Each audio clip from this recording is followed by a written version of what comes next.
Deep breath in for me.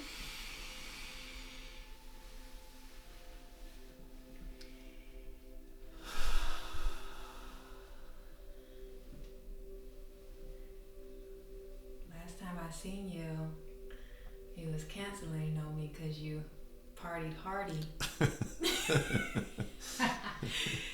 night before, which I feel like is a great excuse because it's Abby's birthday. Yeah. Yeah, we had a great time. It was a great party. Good. I love that. People came together to celebrate her life. Mm-hmm. So deserving. How's life been since? It's been great. Actually, I kind of had a breakthrough on my cycling. I don't know, I've been getting a little down on myself for the past few months. Like I feel like I've been getting a little slower. And I thought, man, maybe this is it. Slower how?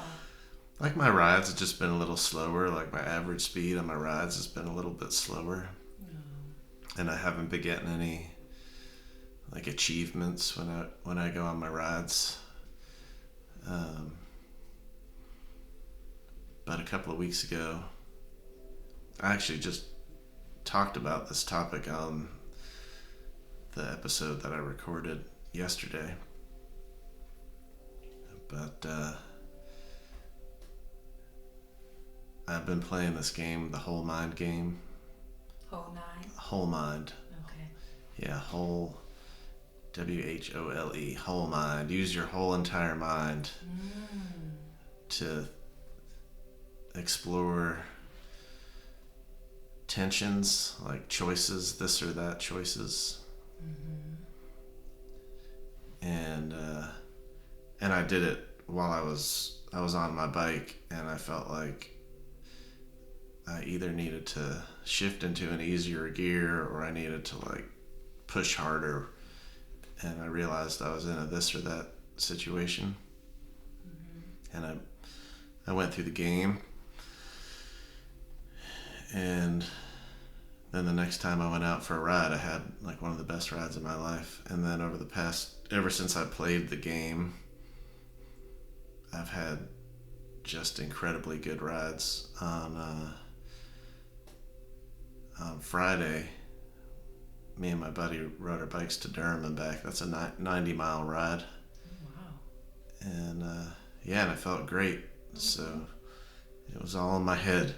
That is so cool that a game was able to activate different parts of your brain and you see the effect of it within your 90-mile ride. Mm-hmm. That is so cool. So, Do you want to play it? yes, I do actually. Because I feel like, the brain is what fuels everything you do, emotionally as well. So yeah, you go ahead and send me that link. No, I'll teach you how to play right now. Okay. We can play it right this moment. Oh, yeah, I love that. So Let's do it. I'll like teach you in real time the game. I'm not teaching. I'm just teaching the game. Okay. I'm not preaching. I'm just talking through the rules of the game, and it's just a fun game. There's no right or wrong answers, but it helps explore two tensions. So, are you struggling with a choice, like a this or that choice in your life at all right now?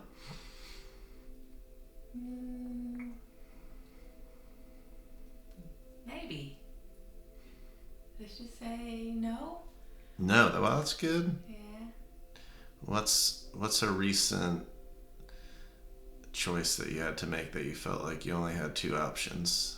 It was either this or that. Yeah, deciding not to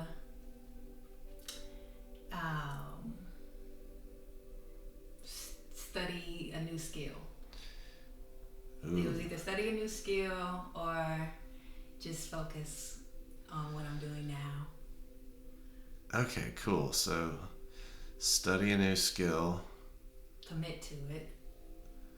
commit to studying a new skill, or stay focused on your current set of skills. Yes. All right, cool. So, step one of the game is to turn the or into an and to get into like an expansive yes and mindset. I normally do this with pen and paper, so this is going to be kind of fun or hard laying on my back I have faith in you. with no pen and paper. So we're just going to have to memorize what we're doing here. Okay. Okay, so and A-N-D, it's like study a new skill and commit to studying a new skill and stay focused on what you're currently doing.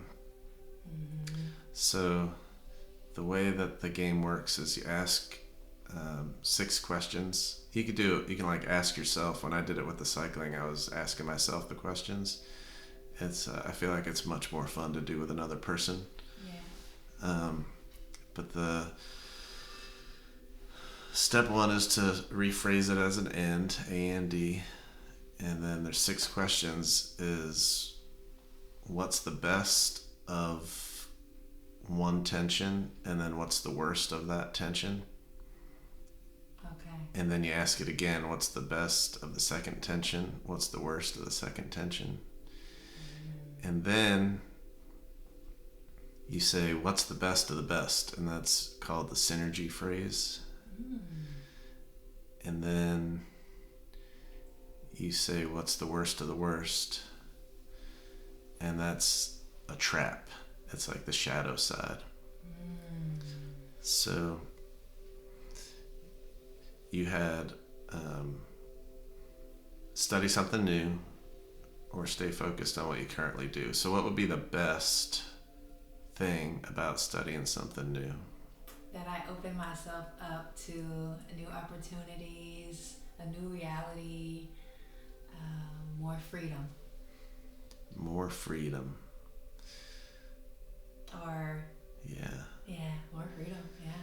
Yeah, one of the hard things about the game is trying to boil down the question into just a couple of words. So like opportunity and freedom. Okay. Opportunity and freedom. So we got to kind of try to remember that. Okay. Okay, so what would be the worst part about studying something new? Sacrifice. Sacrifice. Man, you're quick. You just came up with one word, instant. Yes. I've never really thought about this.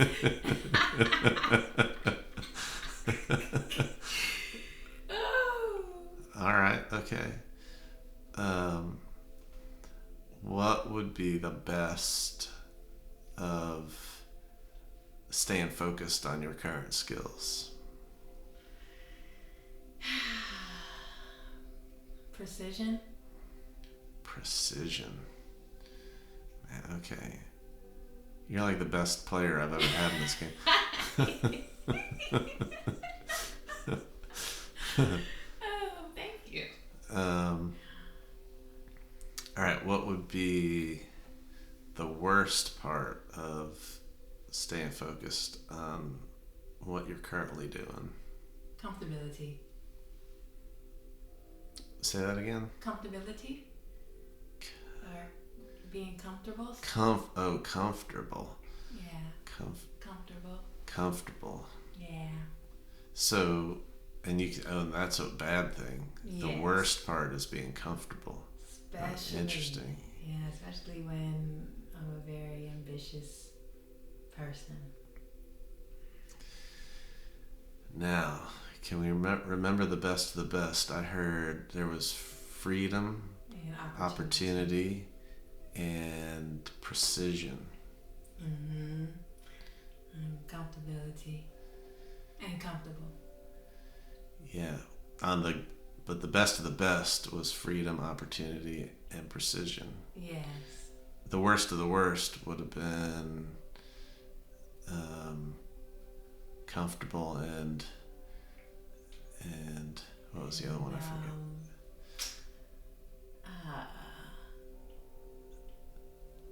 Yeah.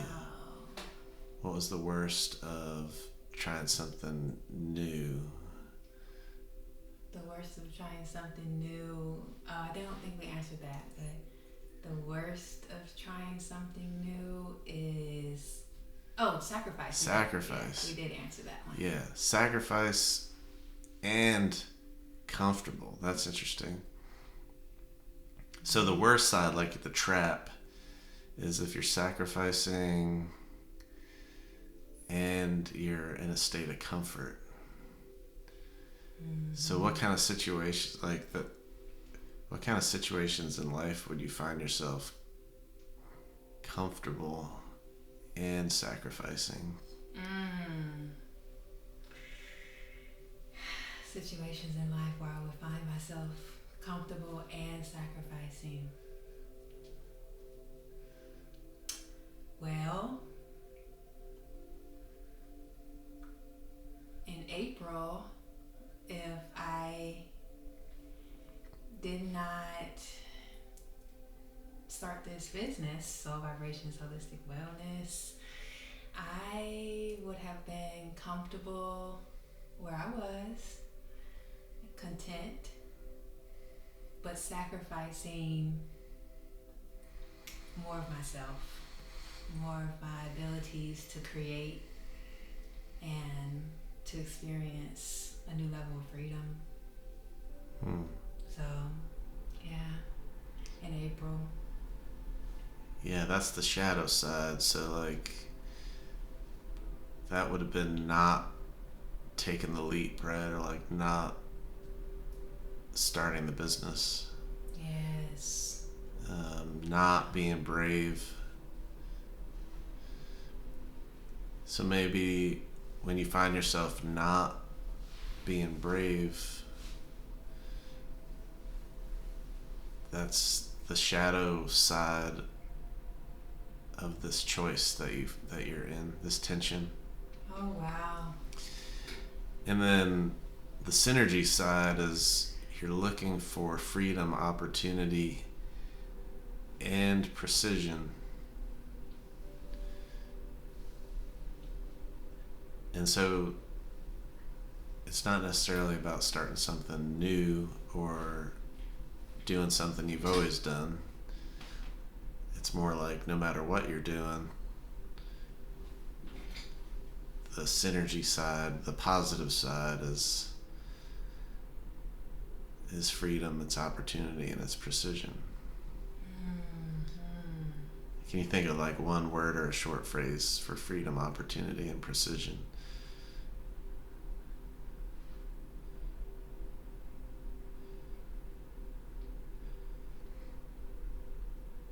One word or phrase, freedom, opportunity, and precision.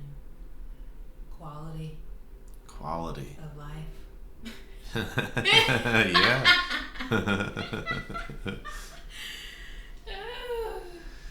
Yeah, quality is a great word though. It's like, man, one of my favorite books is called Zen and the Art of Motorcycle Maintenance. The whole book is exploring, one of the major themes in the book is just exploring this word quality. Like, what is quality? But quality is like good, right? I don't know. There's something good about quality. It really is. But this is how the game works. It's like to recognize that when you do what you do with quality, you're on the right side of that synergy. Wow. And when you're avoiding being brave, you're on the shadow side of it. That right there is deep. I love it. I'm gonna play that with all my friends. That's a perfect game to play with, like your family on Thanksgiving when everyone's together, your friends. Now that's a good topic of conversation right there.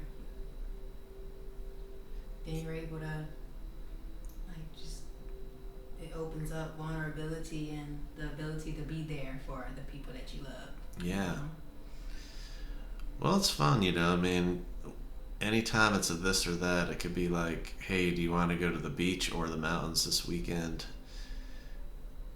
And if you stop and play the game, you might find a place. You might go to the beach or the mountains, but you might end up going to a different place. But wherever you go, you'll be looking for the qualities that you want to find. Like, why are you in this choice?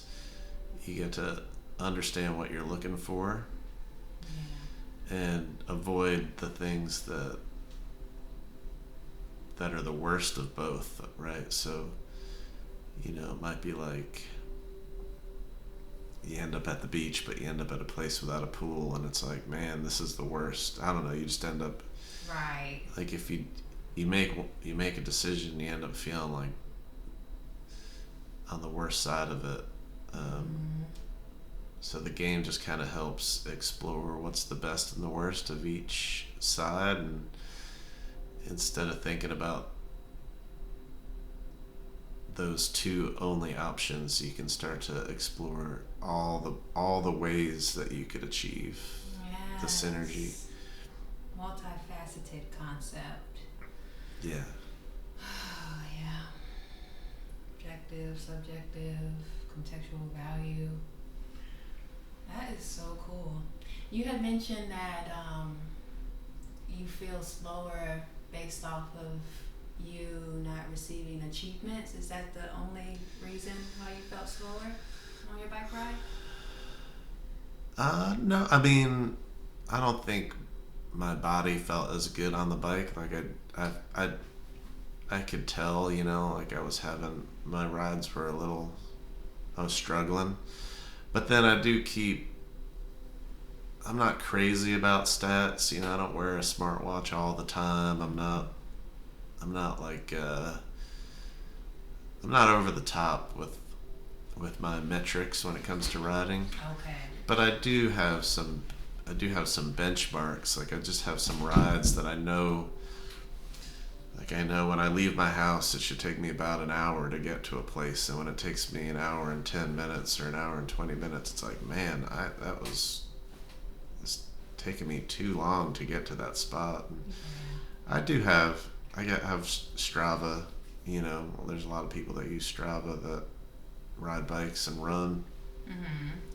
And there's segments, and there's just segments that I've done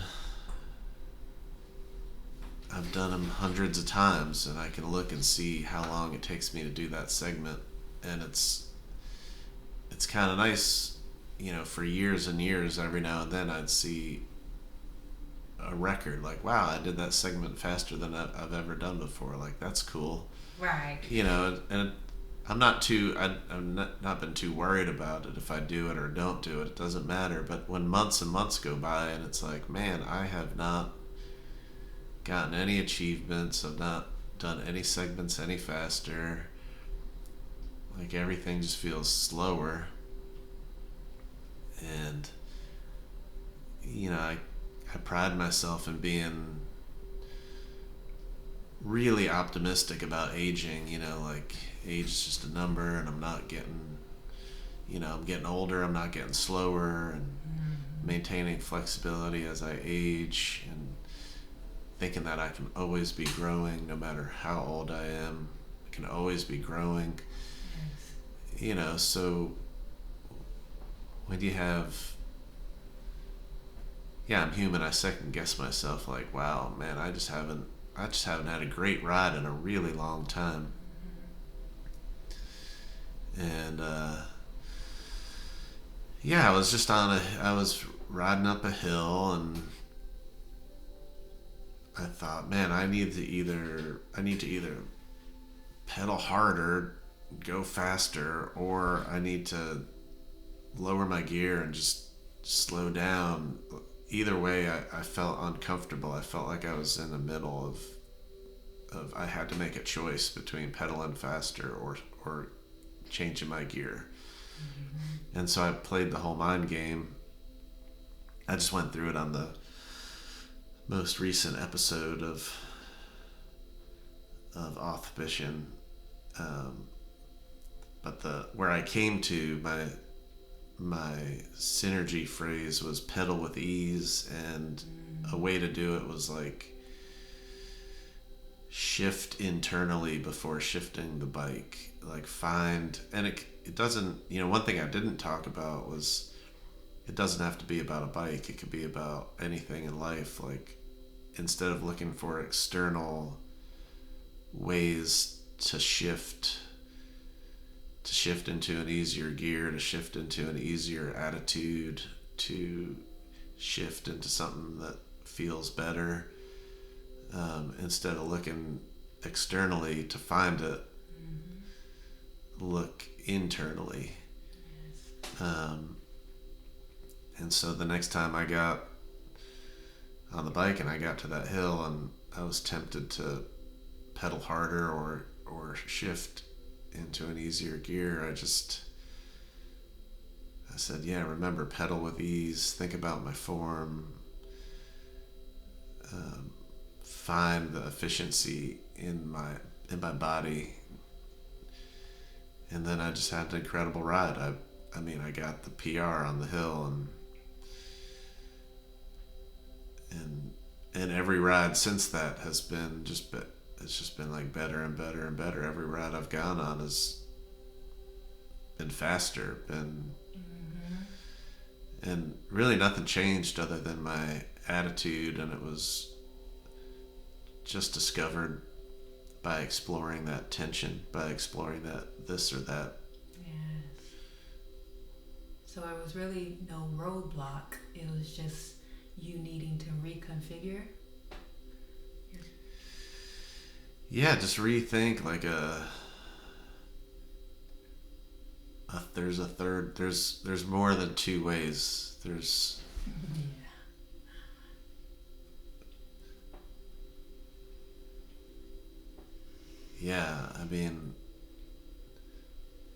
faced with a roadblock, faced with a conflict where you just feel like you're stuck between a rock and a hard place, it's a great time to step back and is there a third, fourth, fifth way to move forward? Absolutely. I love that. Random question. Yeah. What's your I'm the queen of random questions. What's your earliest memory of yourself? Because when I think about mine, the furthest I can go back is like 8, 9. And I meet people and they're like, yeah, I remember when I was 2 and 1 years old, and some remember when they was actually in their mother's womb. Whoa. Yes, isn't that so cool? But I wonder what's yours.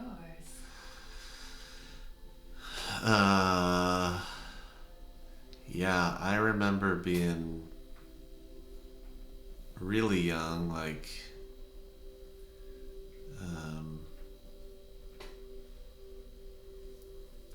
it's kind of funny. I don't think I've ever talked about this before, but I feel like my earliest memories are around the time I would no longer be breastfeeding. Like that time in my life was coming to an end. I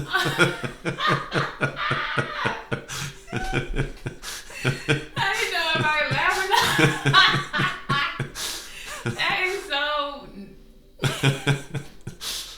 That is so interesting. I just remember being with my mom and she's like, nope, not anymore. No more that good liquid gold. I know what you want. Time to get off, baby. Yeah. Oh, so that was a horrific time for you, like. Yeah, the end of. Yeah, it took a long time to get back to that place.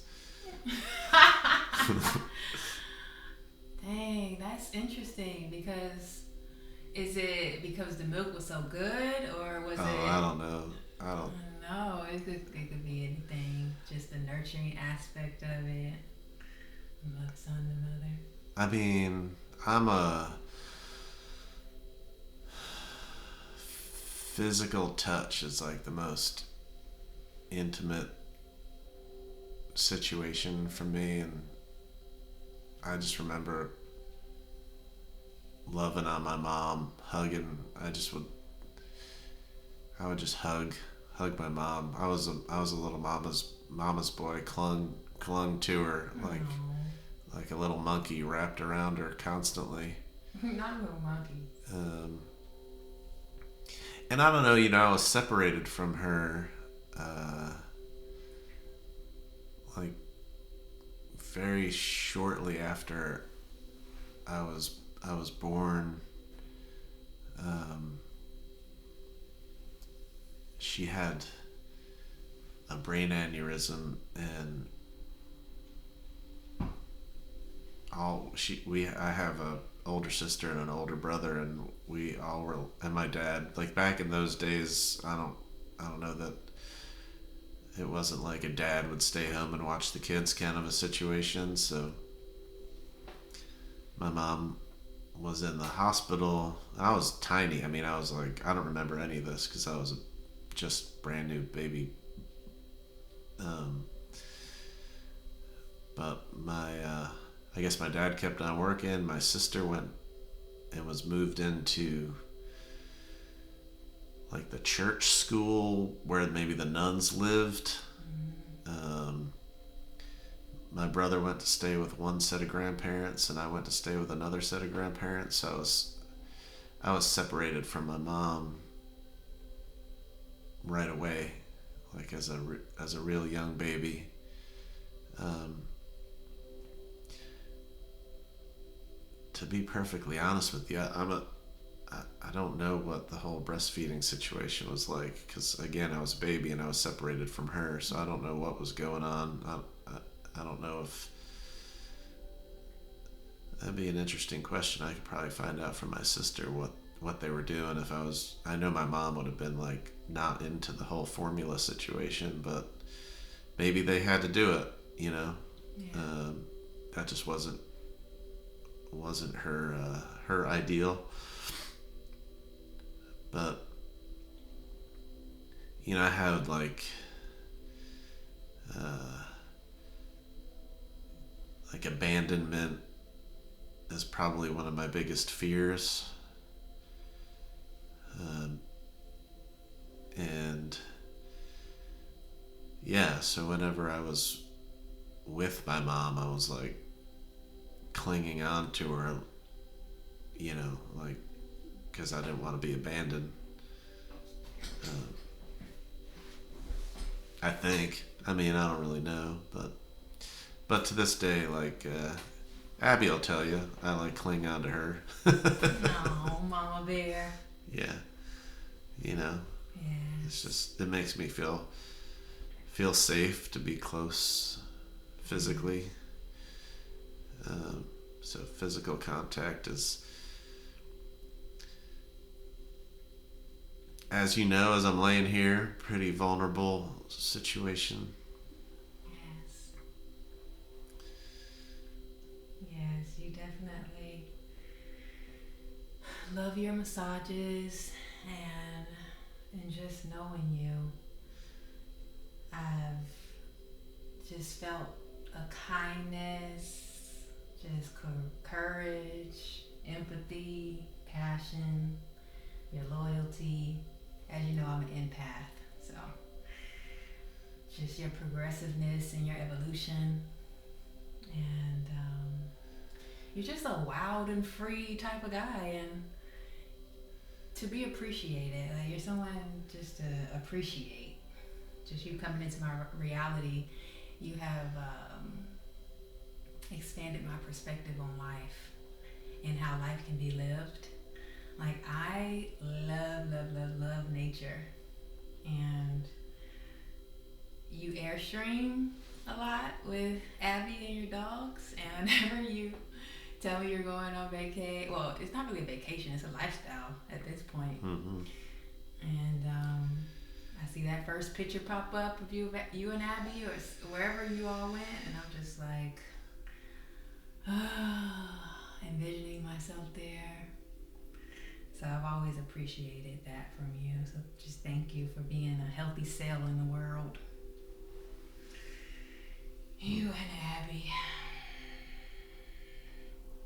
Riding your bikes. Just living life.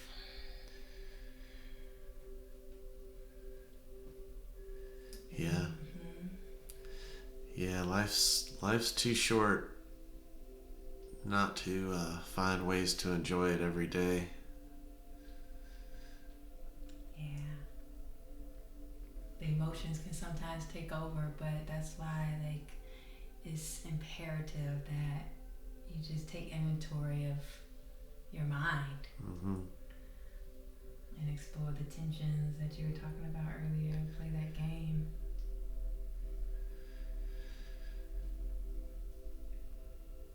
Because it literally is the CPU of your life.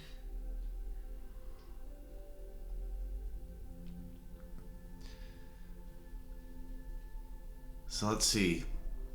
I talk about you a lot on the show since you're the reason we do it.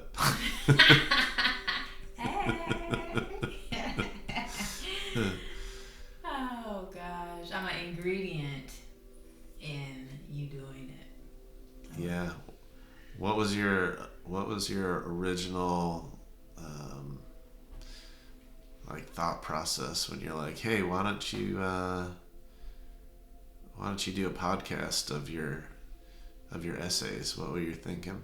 Yeah, it was less of the prefrontal cortex going to work, my thinking brain, and more of just me spewing out, just talking and just saying what's on my heart. I think I just was listening to you and I was like, wow, that's some valuable information, or that's something that'll really make someone think about whatever they have going on in a way that is encouraging, uplifting, and I was just like, hey, you should be one of those guys on YouTube. Yeah, you deserve a spot there. And so that's just where it came from, you know. And that was recently, and we've been in each other's lives for like 2 years, a little over. Maybe more, yeah. Yeah, a little over 2 years. And so I've been getting all the good conversations and talks, and just think just all the experience that you have to offer, hearing about it, and it's just very stimulating and entertaining your life and the way you think. So yeah, it just made sense. And not only do you have, you know, a calming voice, assertive, compassionate demeanor, I mean, it's valuable information, you know. And let's talk about you. Oh. Yeah. What do you, so obviously you're a massage therapist since I'm getting a free, well, no, I'll give you a nice tip. Okay. It's my good deed. Don't even worry about it. It's my good deed for the day. But you're a massage therapist. Yes. Tell the, you know, this might be the first ever, you know, live recorded podcast where the host is, you know, nude. Receiving a massage. Yeah. So it's gonna go viral. Yeah. So tell us all about what's the name of your business? Yeah, so my name is Takia Moore, and the name of my business is Soul Vibrations Holistic Wellness, and I'm a holistic practitioner who offers massage therapy, intuitive based, and sound bath therapist. And I've been a therapist for about 10 and a half years, coming up on 11. Actually, 11 years next month. Wow. So it's something that's in my blood to do. It's something that is a known purpose that I've cultivated and developed over the years. And it's just a part of me and something I want to continue building off of. And so Soul Vibrations Holistic Wellness, that name actually came from the last course that I took in massage school, which was a 14-month program. I took night classes, Mondays, Wednesdays, and Fridays. And the teacher had us create a business plan. And I was thinking of a name, and I was like, oh, Soul Vibrations Holistic Wellness. And from there, I always knew I wanted to have my own space. 10 years later, here we are. And I don't just want to stop here, but just being able that I have what it takes to cultivate what was once an idea is just so empowering, and I'm just grateful to have the ability to do it. And as we talked about before, I'm learning a new skill because I just want to do more. Just want to utilize all my gifts, and I hope to one day have a retreat center in the mountains as well as my home and build upon that. Yes. That sounds lovely. I know, right? Tell me more about the sound bath therapy. Yeah, so the sound bath therapy is a assortment of instruments, from singing bowls, tuning forks, chimes, bells. I have an instrument called a Kailani, which is different bells that give off, it's about 10 bells within a hexagon shaped frame. It gives off different frequency. And it's an immersion of sounds within a space of individuals receiving it. And the frequency emitting from the instruments naturally syncs with the energy from the person, and it restructures the cells, it harmonizes the cells, it lowers cortisol levels, it essentially just recalibrates the cells within the body and the mind. And it's really powerful, especially if the individual that is receiving the sounds is open-minded to it and open-hearted. Or if they're not open-hearted, they're open-minded about beginning their open-hearted journey. And so those two aspects of it is important, because you literally shut off yourself if you're not open-minded to something, and nothing's being able to penetrate you if you're not open-minded. So that's super important. And so yes, I love it. I wish and I look forward to more people learning about it, because it's something simple but transformative. Yeah. Yeah. Yeah, I believe in it. I mean, I studied physics in college, and there's this the experiments that they do with tuning forks. You know what a tuning fork is? Oh yeah. It's like, yeah. So they would get one tuning fork and get it started, get it like playing at its frequency, and another tuning fork of the, you know, same frequency would just start to vibrate on its own without being, struck with the hammer. Yeah. And yeah, so I've had the pleasure of having been in one of your sound bath sessions and feeling my body get in tune. I love it. I really do.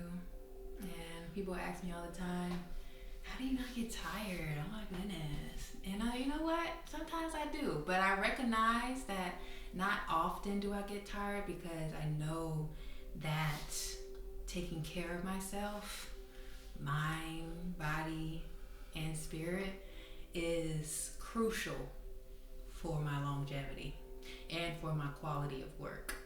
And that aspect of me taking care of myself is it's a lifestyle now. So consistently, I just have energy that I bring to the table, and it honestly is an overflow of love, in short.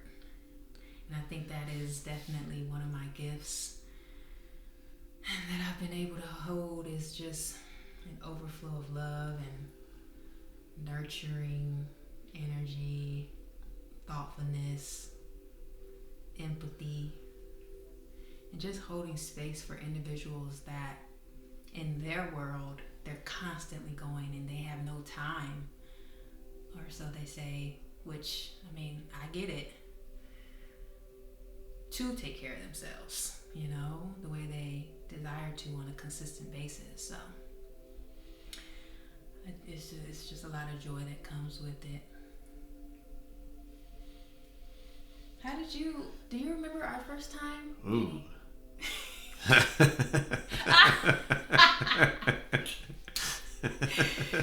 are so silly.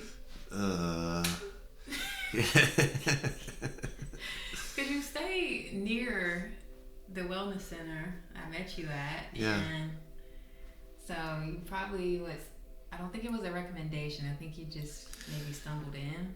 I think I was trying every massage therapist at Current Wellness at the time. Just I never had a massage until I met Abby. Which was how many years ago? Oh man, we met 11 years ago, 12 years ago. Oh wow. Yeah, we met in 2014 we met. So okay. yeah, and it's not like I got a massage immediately after meeting her. But I guess she's done a lot to open my mind to be more comfortable in my body. Mm-hmm. And like physical touch is the most vulnerable place for me, and it's like a very intimate situation. So and I'm a really loyal person. So yeah, I mean, the idea of getting a massage was, I don't know, there was a lot of vulnerability there that I just avoided it. my whole life. And then Abby, she was going to a massage therapist. Her name was Kara, and she was, man, I can't remember the name of her practice, but it was like a sports massage type of a deep tissue massage type practice. And so that was the first time I ever got a massage was from Kara, and it was incredible. It was transformative for me, and I think I was seeing her for over a year, and then she moved. Oh. And whenever she moved, I was like, well, I gotta figure out how to get this back in my life. And Current Wellness was a couple blocks from where I live, so I just signed up kind of random with a massage therapist. I think I might have seen like nearly half a dozen. I would just go be one and done kind of a thing. Mm-hmm. Until your massage.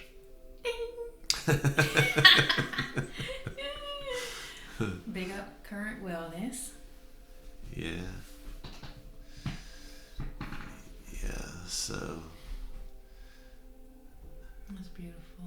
Yeah, I don't remember the details other than being like, yep, I'm gonna go back to Kia. Yeah.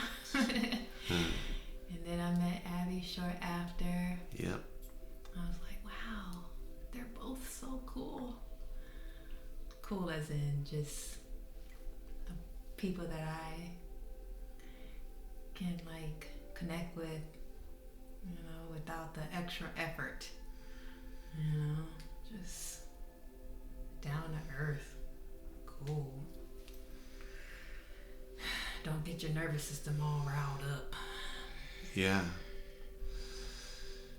Yeah, well, to me, everything is like everything is a connection, and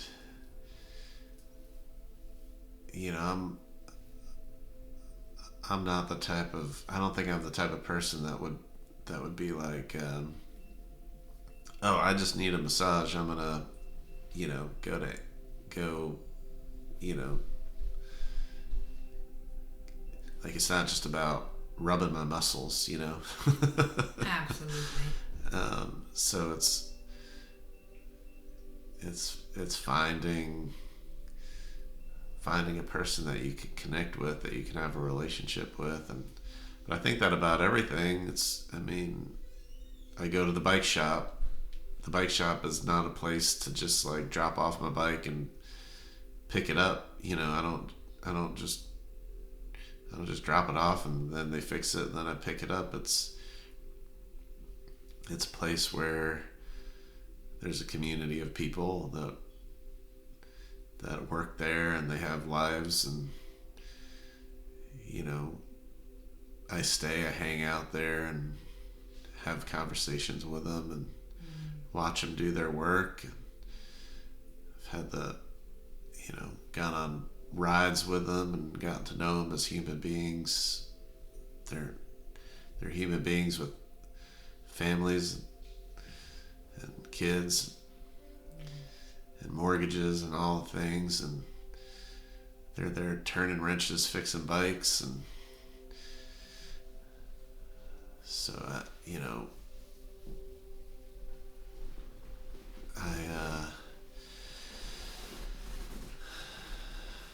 don't know, life is just so much better when the people that you're interacting with, you can start to build a community with.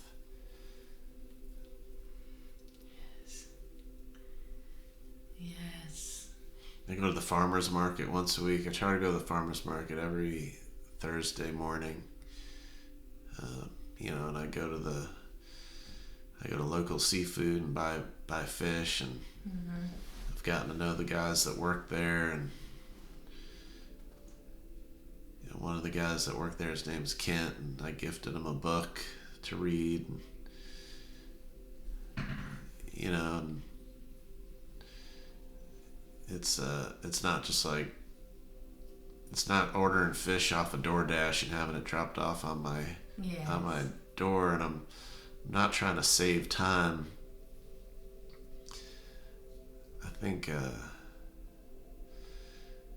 there's something about saving time that I'm not into. I feel like it takes time to go to the farmer's market, but that time is spent, meeting with and talking to people that are in my community. Absolutely. And when Abby and I, mostly Abby, cook meals at home, they take a long time to make.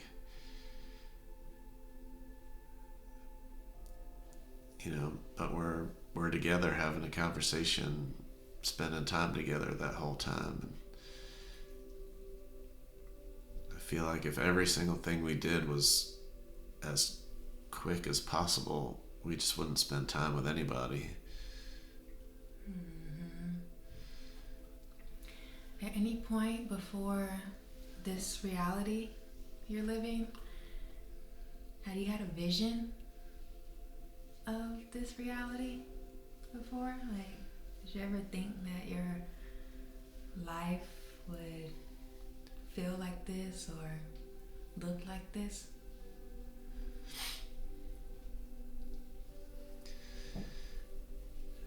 Yeah, wow, yes and no. There's two sides to that. As far as visions, it's kind of crazy to think, but I had but before I ever met Abby, from when I was a kid, I had like a recurring vision, almost like a nightmare, where I was blacked out and I would be saved.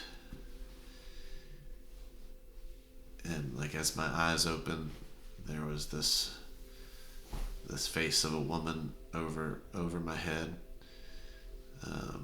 like bringing me out of the darkness. And that was Abby, and that happened. Like, I passed out with her early when we were dating, and she brought me to, and it was like that recurring dream or nightmare dream. It was like both. It was a nightmare and a dream. Wow. But I haven't had it since, but it was like, it became real.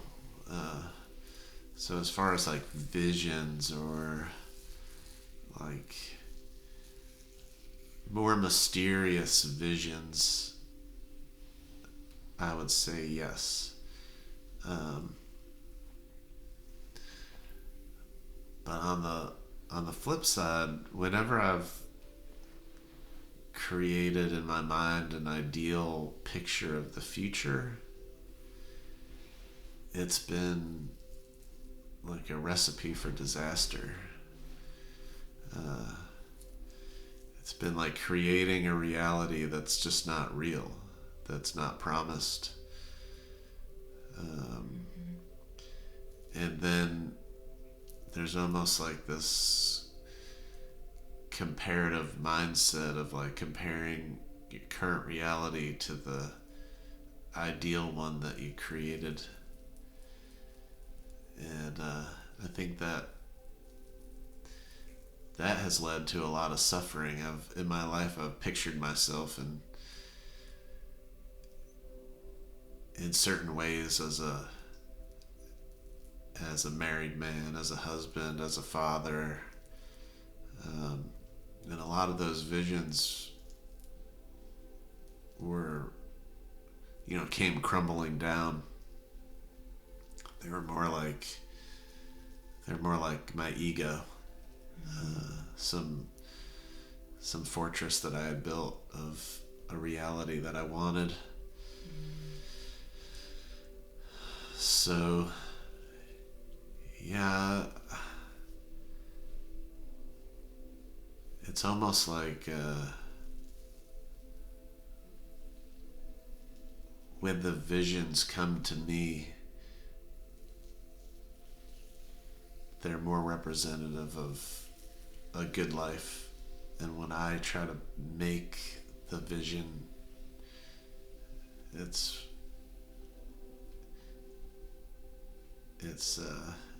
the dark side of that. It makes total sense.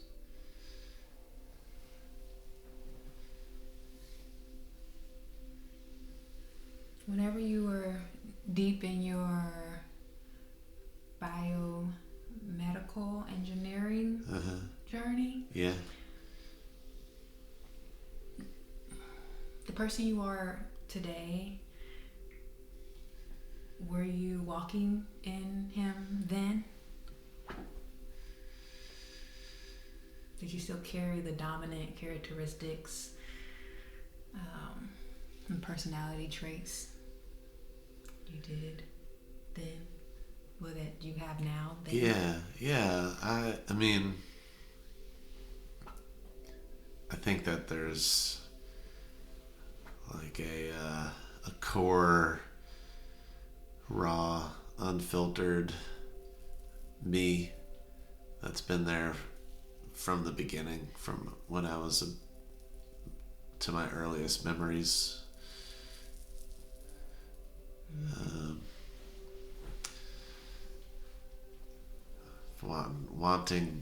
Wanting my mom to who I am today.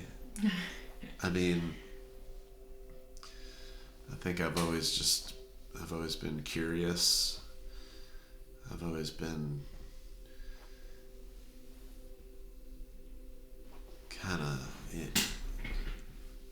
in my head a little bit, a deep thinker. It's like my belief system, my personal spirituality has been very consistent since like my earliest memories as a child. So yeah, I think that the core of me has always been there. It's kind of the layers that I dress up on top of it that have changed. Sometimes they've been ugly. I haven't always been like I've had really bad days where I've been a shitty person, and maybe even bad seasons where I've been a shitty person for a whole season of my life. But down deep, I wasn't. Down deep, I was good. I was innocent boy.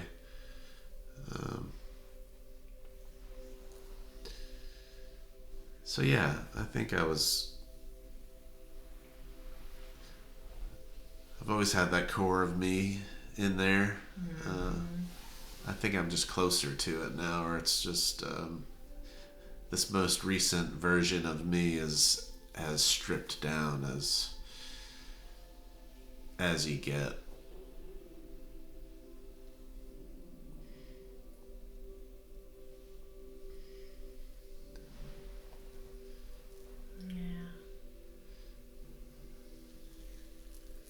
Authbition. How did you come up with that name?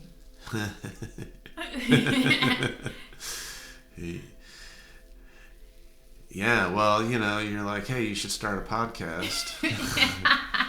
Immediately. And I'm like, I don't have time for this. Like, that's a lot of work. And I'm not going to make any money doing this thing. So this is going to be like a little extra side gig that I got to make time for. And And then my son,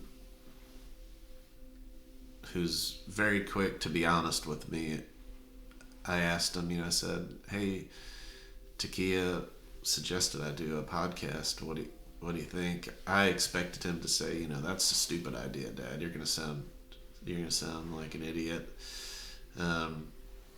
But he was immediately supportive. He was like, if you have a message, and I think you do, then you should do it, because it's going to reach way more people than you can possibly reach with your essays on Medium. So I said, okay, well, I have to have a brand. Yes. And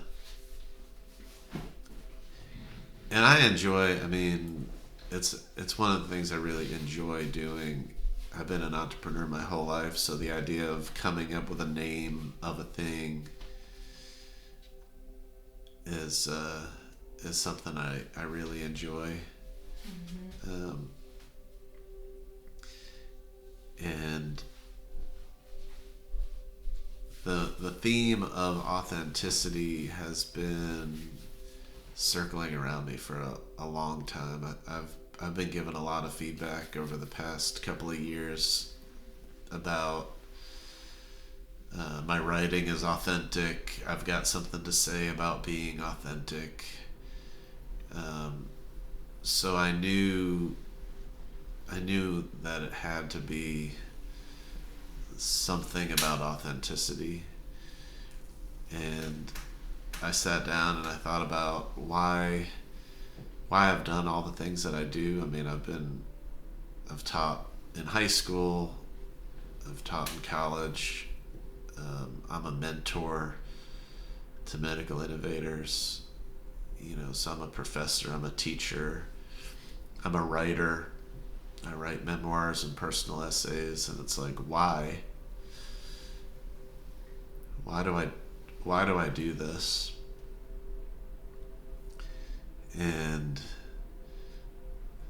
my message that I have to everyone has always been, just be your authentic you and achieve your dreams that you have. And I felt like my whole life I was pushed to live a life that somebody else wanted me to live. And then as a teacher, especially, like, just being in front of a classroom full of students, it was impossible not to see how much they were doing what they were doing, because they were just set on this course to do it. They didn't have any reason or justification for why they were there. A lot of them. Some did. Some of the kids were intrinsically motivated, but many of them were just kind of they didn't know why they were there. They were kind of lost, Yeah. And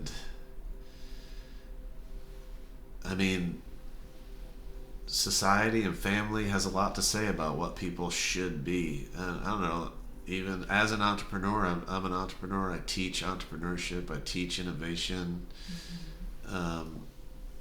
It's real sexy right now to be an entrepreneur, but that's not what everybody wants. Not everybody needs to be an entrepreneur. People can be whatever they want to be. I don't, there's people want to be artists. People want to be stay-at-home parents. People want to play music. People want to be scientists. There's every possible thing. Somebody wants to be a pilot, and there's somebody sitting out there that dreams of being a something, but has never made a move to do it. Like, they dream of being a pilot, but they've never sat in the cockpit of a plane before. And it's like,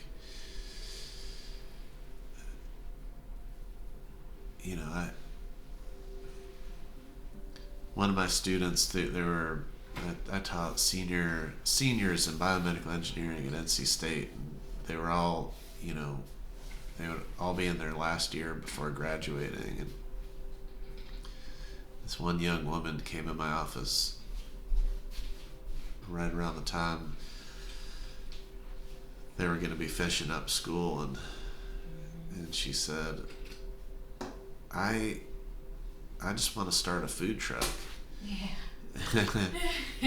and I said to her, like, okay, go start a food truck. Like, she's like, but I'm just finishing my BS in biomedical engineering. I said, who cares if you want to start a food truck? Start a food truck. Mm-hmm. And I knew she was in there asking me because I was like, I had a authority figure, like a parental type figure, and I said to her, I said, you think you think your parents are going to be upset if you do this? And I said, hey, if anybody gets upset that you're starting a food truck instead of getting a job in biomed, blame it on me. Say, hey, my professor said it was okay. That young woman went on to start a food truck that won like a TV show. They got on the Great American Food Truck Challenge with a food truck called the Phenomenal Dumpling Truck. Oh.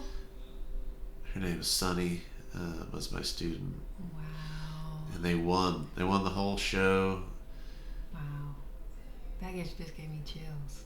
They took the proceeds that they won from the show and they started a restaurant in downtown Raleigh called Mofu. Man, Mofu's been in Raleigh, I don't know, close to a decade. Actually, just recent news. I think they're moving on. Mofu's gonna go away, but what a success story from a young woman who just chased a dream because she wanted to. But this has always been my message, like, be your authentic self and chase your dreams, and those things are allowed to change too. Your authentic self is allowed to change, your dreams are allowed to change. And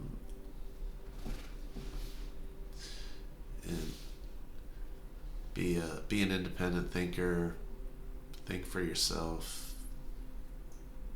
So yeah, authenticity and ambition is what I was thinking. Mm-hmm. I think the first episode I called like Welcome to Authenticity and Ambition. I was calling it that. I was like, authenticity and ambition. I was like, man, this is a mouthful. So then I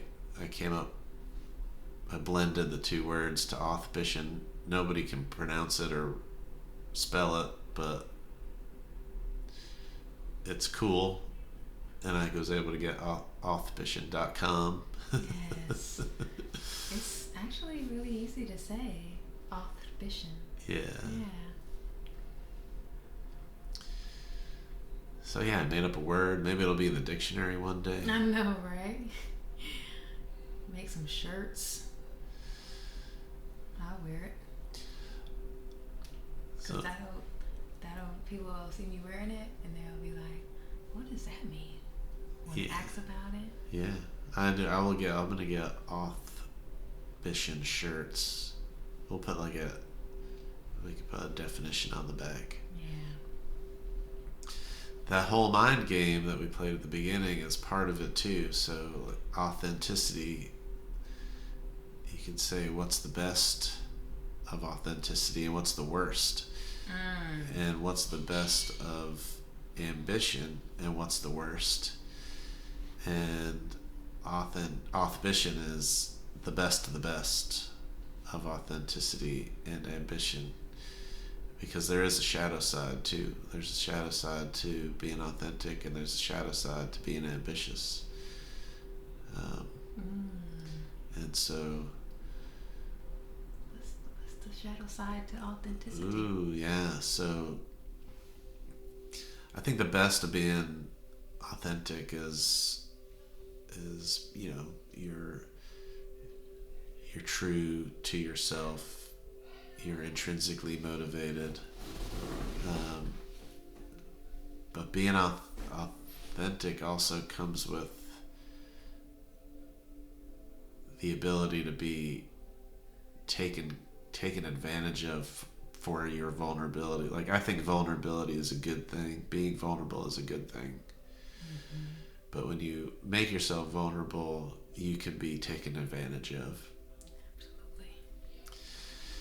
So I think that the worst part of authenticity is being taken advantage of. It's like, think about teachers who get underpaid and nurses who don't get paid enough money. People that live that their authenticity has them doing a job that, because it's such a passion job, they get taken advantage of. Right. And so, yeah, I think that the shadow side of authenticity is being taken advantage of. Wow.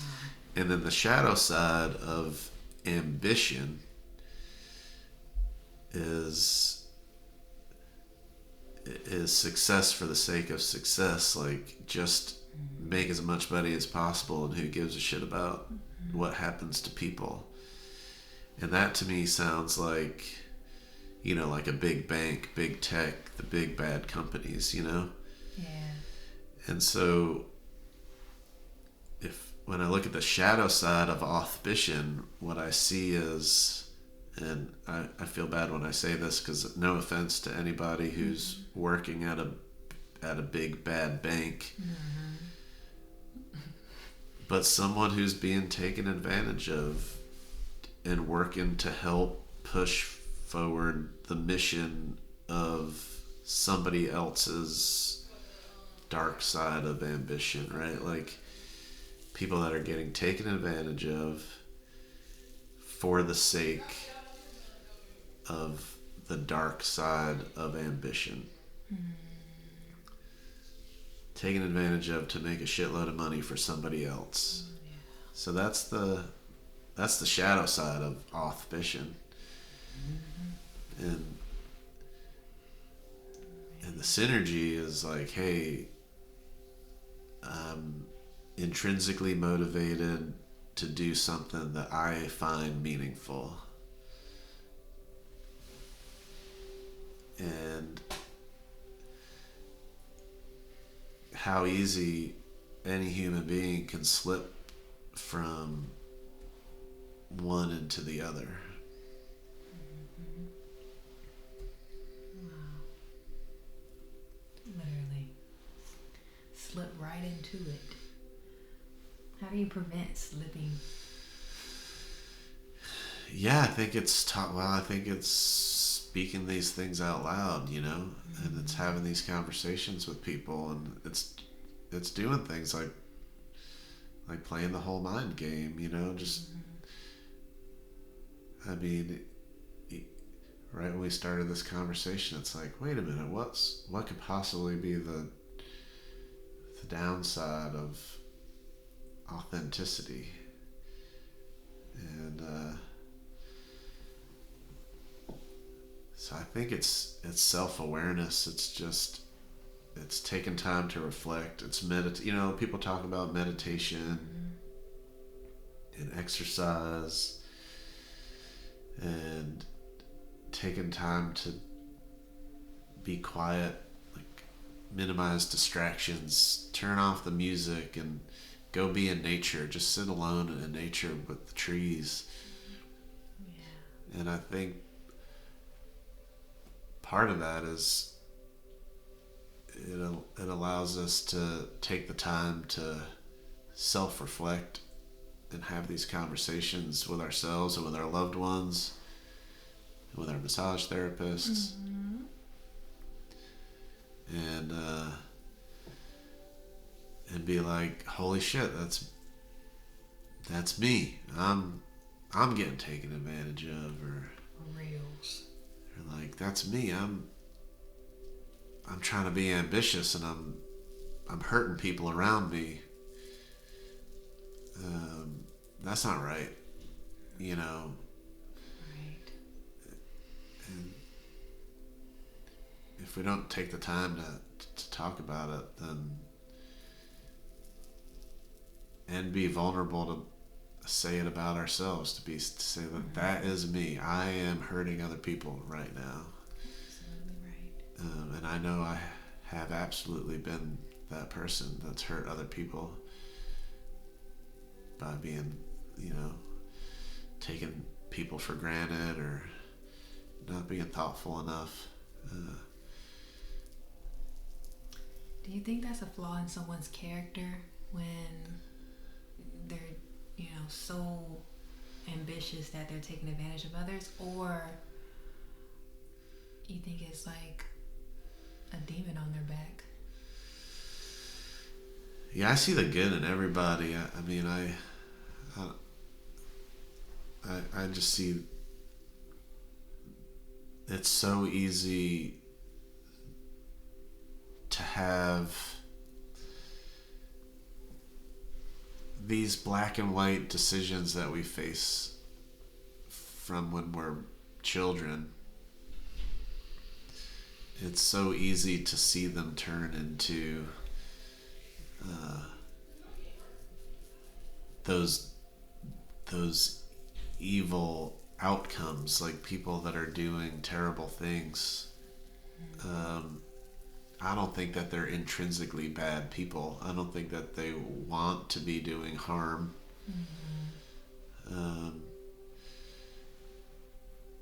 I just don't think that they know. They just haven't taken the time to reflect.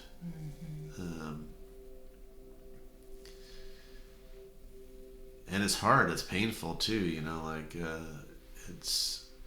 It's incredibly vulnerable to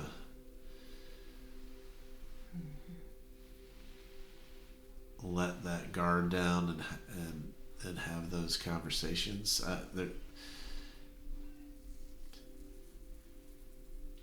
It's powerful when you can see your own self in a period of time where you were oblivious to how you were acting or what you were doing or why you were even doing it. Like, I can look back at my life and be like, what in the hell was I thinking? Why was I doing that? Yeah, same. And so was that person a bad person because it was me? And I like, the only explanation is that I was like kind of robotically acting based on just all the information that I had, but I wasn't deeply considering my actions or how it impacted other people. Yeah.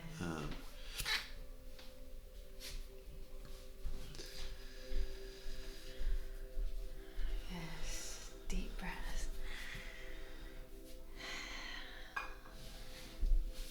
As you know, we are in the world of artificial technology,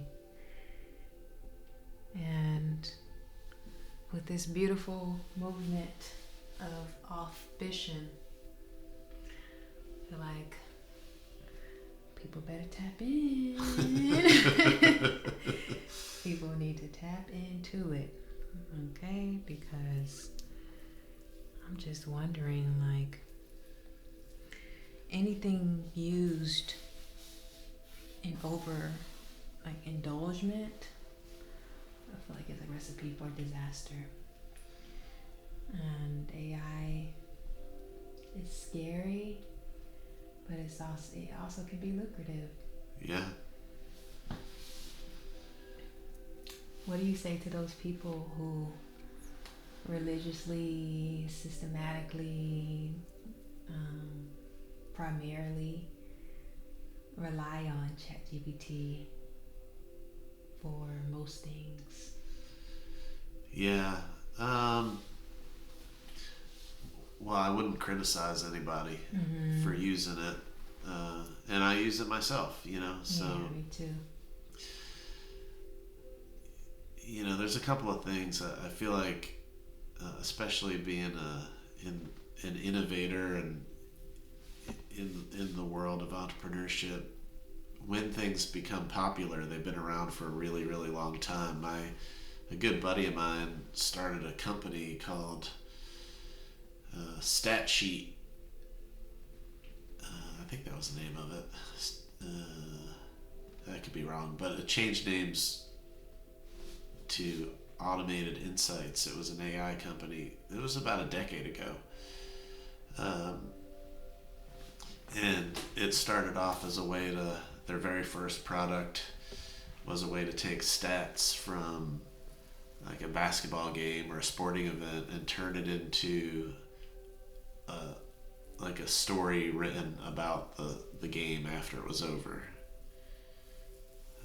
So like a reporter reporting on how the game went just by taking the stats. And so that was the implementation of an AI tool a decade ago. It's been around for so long, and we've been using it, but nobody really called it AI. It was just part of technology. Yeah. And it's not until ChatGPT and these large language models have been getting better and better that people are getting all up in arms about it. It's really hard to talk when you're on my job.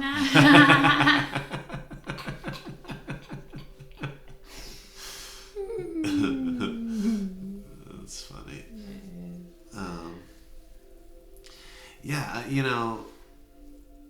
Here's the other thing too, is that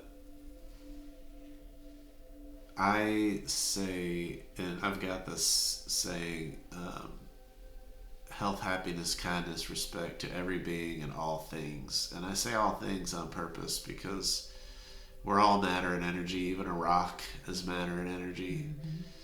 And even a rock should be respected. Like, you don't want to take a rock and throw it through a window necessarily. But especially man-made things, like our things of our works of art, right? So I would call an electric guitar a work of art. I would call a motorcycle a work of art. These are modern things, technology, electricity, light. It's like every innovation from the wheel on up, people use all of them. It's pretty hard pressed to find someone who doesn't use some piece of modern technology. They might be tilling their field with a horse and a manual machine, but that is a manual machine that is made by a man. There's people that are, we ride on horse and buggies. It's like, well, that's a wheel. So everybody uses inventions that other humans made, and we could call them works of art. And I think that they even have,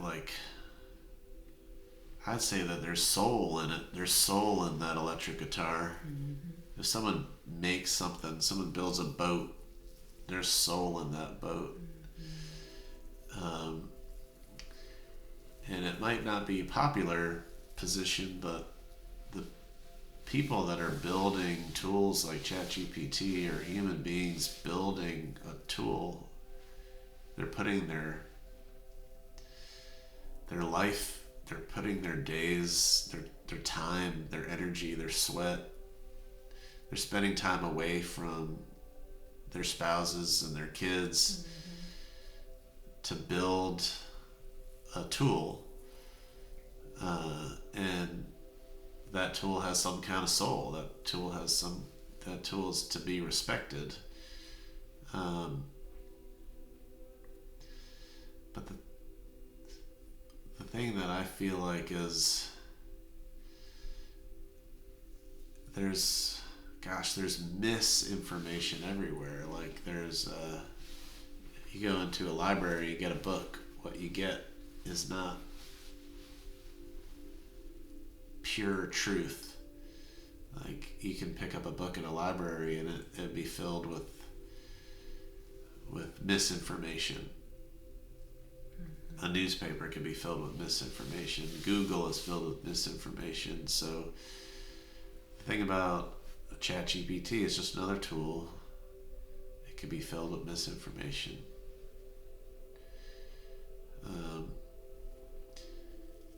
It's good at stuff. It's good at... And this whole mind game that we played, I built a custom GPT on ChatGPT to play the game. Wow. So if you're all alone and you can't do it with a friend, you can play the whole mind game on ChatGPT. And I would rather do it with a friend. Right.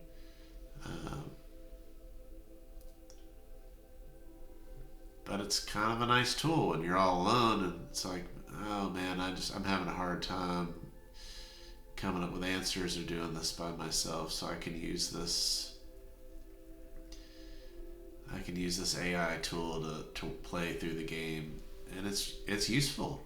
I've had people use it and write me notes and say, wow, I was really struggling with this big decision, and I used your whole mind game on ChatGPT, and it really helped me come to terms with this decision. So I don't know, it's at the end of the day, it's a balance, right? Like, I wouldn't rely my whole life on it. I wouldn't get sucked into it, other than understanding I'm going to use ChatGPT like I use electricity. Right. And sometimes I want to turn it off. Yeah. I really do believe it's true ambition. Well, do you believe that true ambition requires sacrifice? And if so, what is like that one thing you are unwilling to sacrifice? Wow. I think that we're going to sacrifice no matter what. Like, you don't need to have ambition to sacrifice. I think not following your ambition can be a sacrifice. Right? Yeah. So I think we're gonna sacrifice one way or another. And so you might as well sacrifice to achieve something that you really care about. Now, unwilling to sacrifice.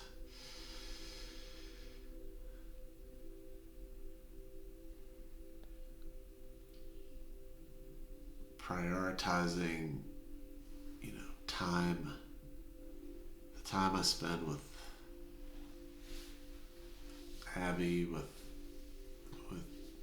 Drew, with my loved ones, with friends, like meaningful time with people. Yeah. I don't want to sacrifice that.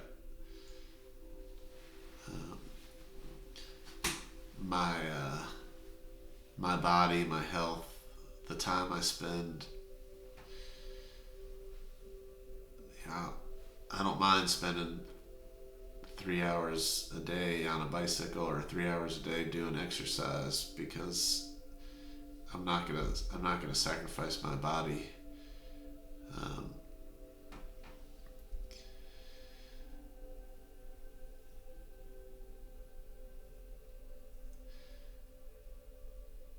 yeah. Mm-hmm. Um, yeah, my morals, like my values. I don't want to sacrifice those things. Yeah. Since you and Abby come into each other's lives, you know how they say the closest person to you really is a direct influence on you. How has your wife, and before she was your wife and partner, influenced you? Oh man.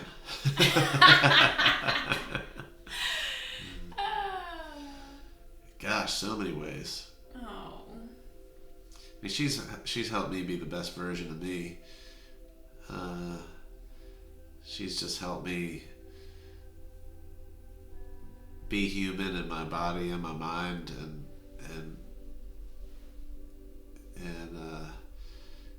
she's a nurse, so she sees what being human is, and so it's nice to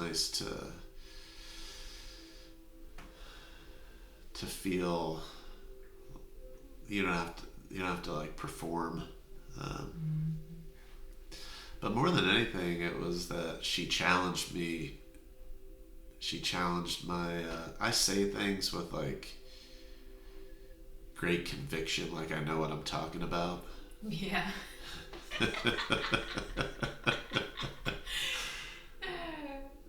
But I don't know what I'm talking about.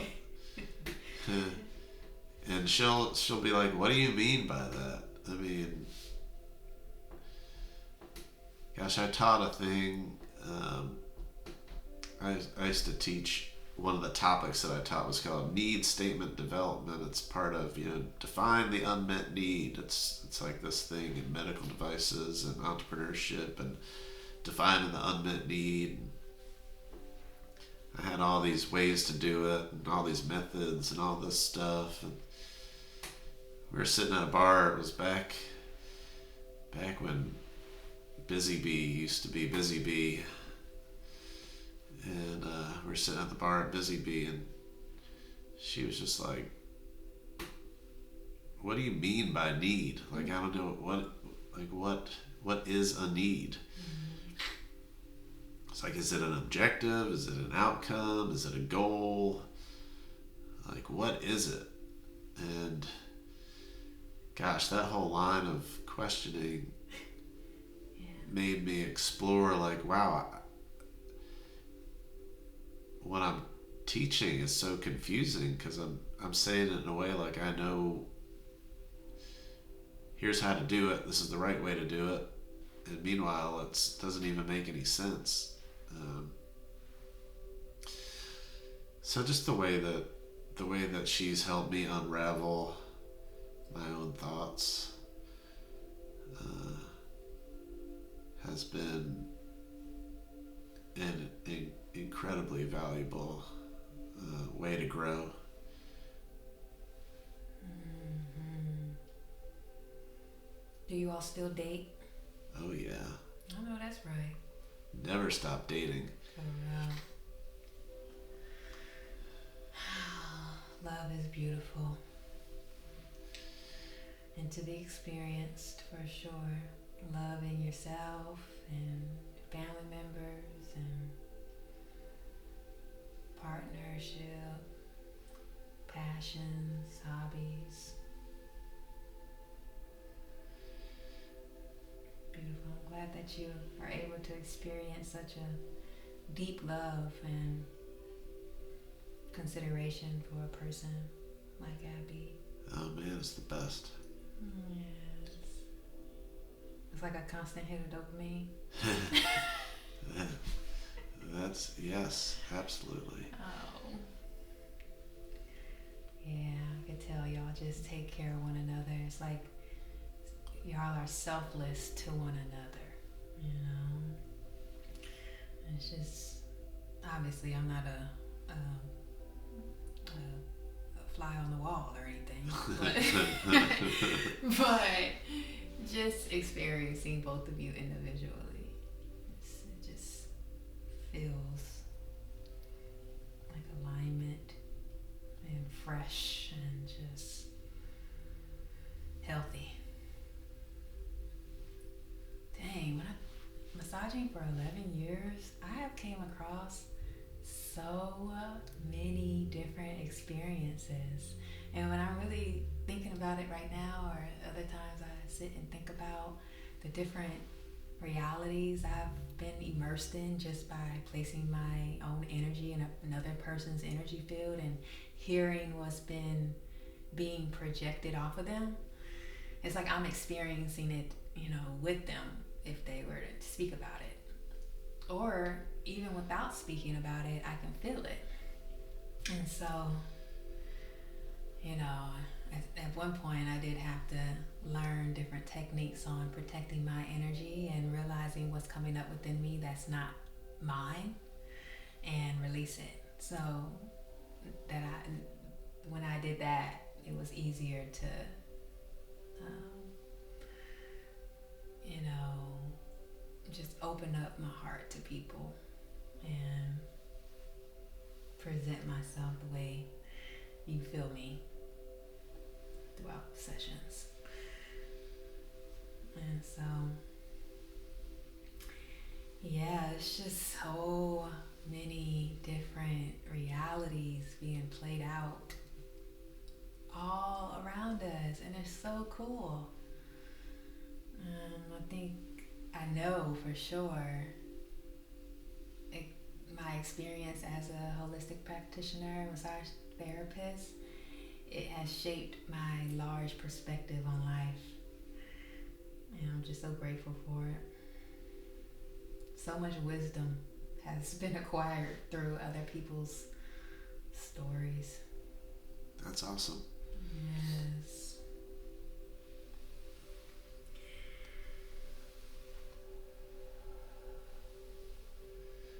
Do you feel like you give more or receive more throughout your massage sessions? Nowadays, like within the past, I'd say 2 to 3 years, it's been a reciprocity of energy that's circulated. Mm-hmm. Yeah. I mean, I do feel like I ultimately give more still. Yeah. But it's not a burnout. Yeah, I feel like you give everything you've got. You give all of you into your massage. Yes, I really do. It's like I go into this trance, this meditative trance, and if you can imagine, you know, infinite source of light, energy, vibration all around us or above us, like our crown, and then infinite source. I imagine my crown, the top of my head opening up and receiving this gush of light energy, and it's circulating throughout my limbs, my body, my legs, down to my feet, and I just am in this flow. And so that is definitely so cool. Something that I do within my practice that most people don't know about, but I'm like having a ball because it's fun, you know. Yeah. And I'm envisioning the muscles and the nerves and the joints, and I'm imagining like the emotion being distracted, and that's why it's so important to breathe, because that's literally what's giving you life, your prana, your breath, your life force. And that regulates everything and how things are moving and shifting within your vessel, within your heart. And so you do a really great job at that, though. Breathing and allowing your prana to be regulated. When you told me that experience where you had broken your ribs, Mm-hmm. and you literally healed yourself, like you healed yourself through awareness, breath, exercises that you wasn't like super heavy with, as far as like the weights and stuff. You would gradually work your way up. Mm-hmm. I thought that was amazing. Do you ever think back to that situation? Like, yeah, wow, yeah. I really went through that. Yeah, that's crazy. I don't. Yeah, I had 4 ribs broken. 2 of them were displaced. When I was in the hospital, they wanted to. I was close to getting rushed into, an emergency surgery for a lung collapse. I mean, I'm in my 50s, and 6 weeks later, I got a personal record climbing up a hill on a bike ride, and I was fully healed. Wow. And stronger than ever. And it's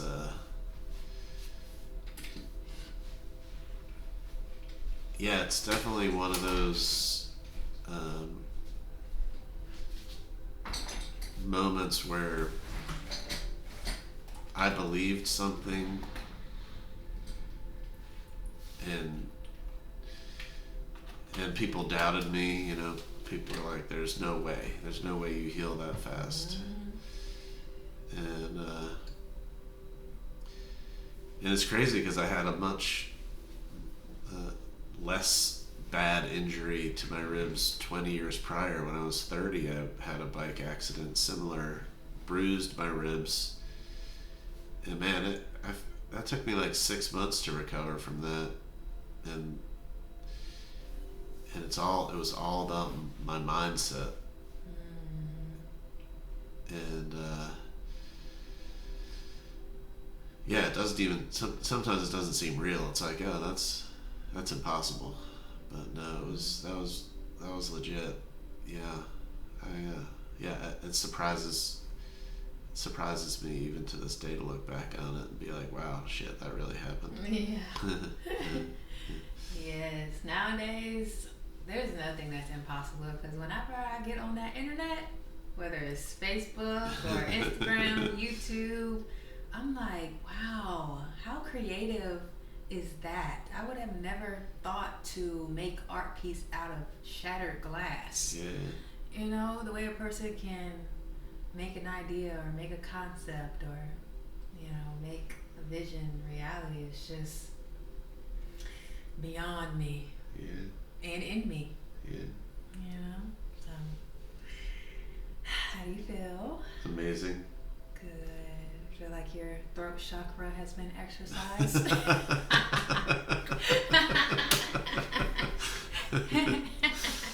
Oh, you have 2 birds on you, phoenixes. Yeah. This one and the one on your left.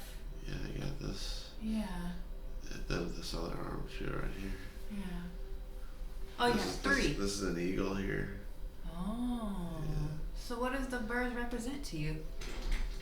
Like what? Because I have angels on me. You got angels, yeah. Everything's got. I got another one here too. I got a hawk back there. Oh wow. This is a hawk.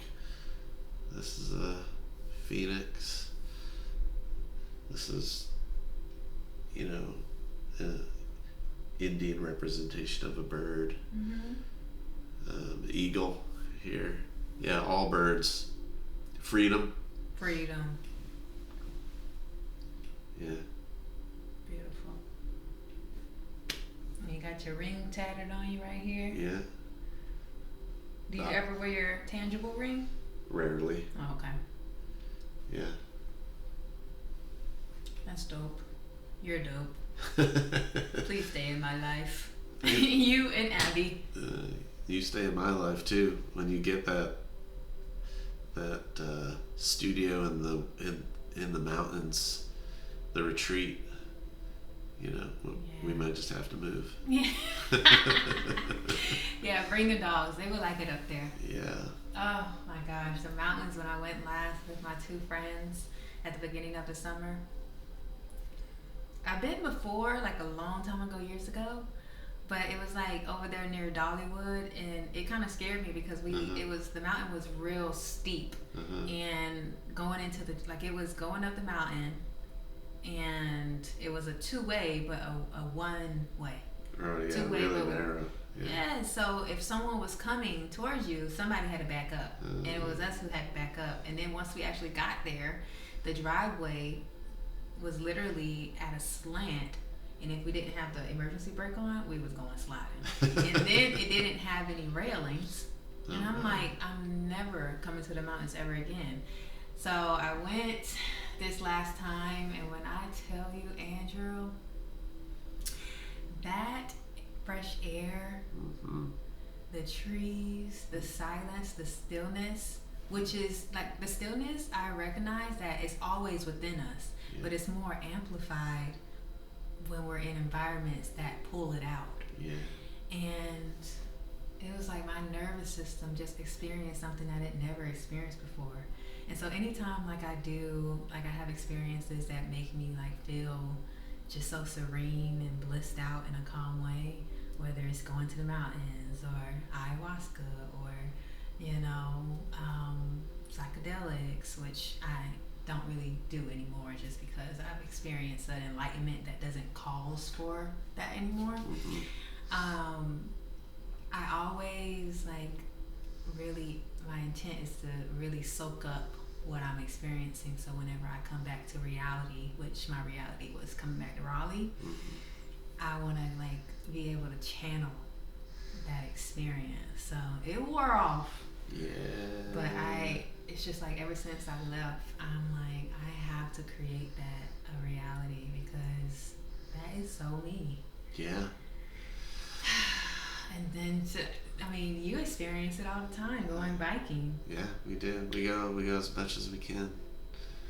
We'll be gone in less than a week. We leave on Friday for the mountains. Of course we do. And where did you just come back from? We've been home a lot of this summer. But we did a lot. We went up to Vermont. We were in the New York Finger Lakes.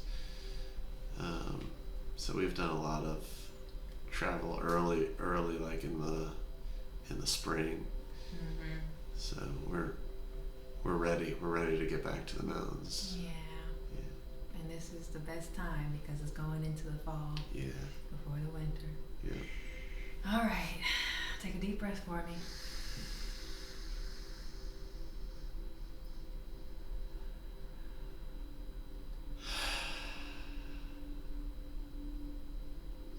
Thank you, Takia. You are more than welcome, Andrew. I'm gonna step out. Take your time, okay? No rush. Will do. And I have your water right over there, the Just Water. Awesome. I appreciate you. I appreciate you forever and always, buddy.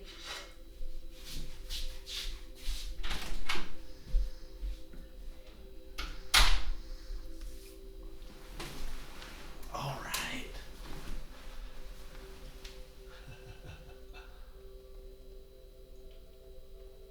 Hope you enjoyed it.